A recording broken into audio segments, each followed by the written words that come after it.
Hi everyone, this is Shravani. ఈరోజు మన వీడియోలో ధవళేశ్వరం గ్రామంలో గోదావరి నది ఒడ్డున కొండపైన ప్రకృతి సౌందర్యాల నడుమ అతి పురాతనమైన జనార్దన స్వామివారి ఆలయం ఉంది.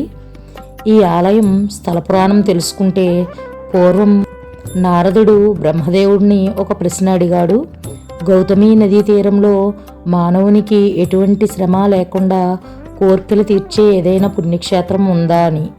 అప్పుడు బ్రహ్మ గౌతమి నదికి ఉత్తరపు ఒడ్డున జనార్దన స్వామి క్షేత్రం ఉందని దాని ప్రత్యేకతను తెలియజేశాడు. మునులు వేదాలు పుట్టిన తరువాత వాటిని అందుకోవడానికి ప్రయత్నం చేయగా వాటి నుండి పుట్టిన వేడిని భరించలేక అందరూ తలో చోటకి పారిపోయారు. ఆ సమయంలో శ్రీమన్నారాయణుడు వేదాల నుంచి రక్షించడానికి వాటిని 1000 చేతులతో ఒడిసి పట్టుకుని భూమి మీద వేద పర్వతంగా నిలిపాడు. ఆ పర్వతమే ధవళగిరి, అంటే నేటి ధవళేశ్వర పర్వతం. ఆ పర్వతం మీద శ్రీ మహావిష్ణువే జనార్దన స్వామి అనే పేరుతో వేదాలను రక్షిస్తూ వెలిసాడు. రాముడు రావణుణ్ణి చంపడం వల్ల బ్రహ్మహత్యా పాతకం పొందాడు. దాని నుంచి విముక్తి పొందడానికి ఏం చేయాలని మునులను ప్రశ్నించగా వారు ధవళగిరిపై వెలసిన జనార్దన స్వామిని దర్శించి పక్కనే ఉన్న గోదావరిలో స్నానం చేయమని, అప్పుడు బ్రహ్మహత్యా పాతకం తొలగిపోతుందని చెప్పగా శ్రీరాముడు ధవళగిరి మీద ఉన్న జనార్దన స్వామిని దర్శించి స్నానం చేసి బ్రహ్మహత్యా పాతకాన్ని పోగొట్టుకున్నాడు. ఈ ఆలయానికి క్షేత్రపాలకుడిగా ఆంజనేయ స్వామిని నియమించి వెళ్ళిపోయారు. అందుచేత ఇక్కడ ఆంజనేయ స్వామి క్షేత్రపాలకుడిగా ఉన్నారు. శ్రీరాముడు స్నానం చేసిన ఆ రేవుకి రామపాదాల రేవు అని పేరు. ఇలా ఈ ఆలయం ప్రసిద్ధిగాంచింది.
తప్పకుండా ఈ ప్లేస్ను విజిట్ చేయండి.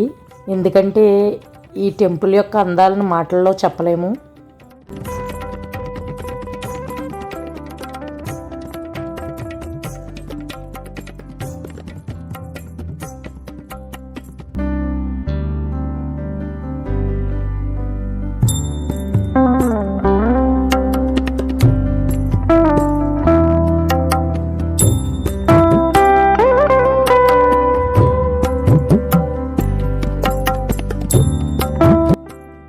చూశారు కదా ఫ్రెండ్స్, ఈ వీడియో కనుక మీకు నచ్చినట్లయితే లైక్ చేయండి, షేర్ చేయండి. Thanks for watching.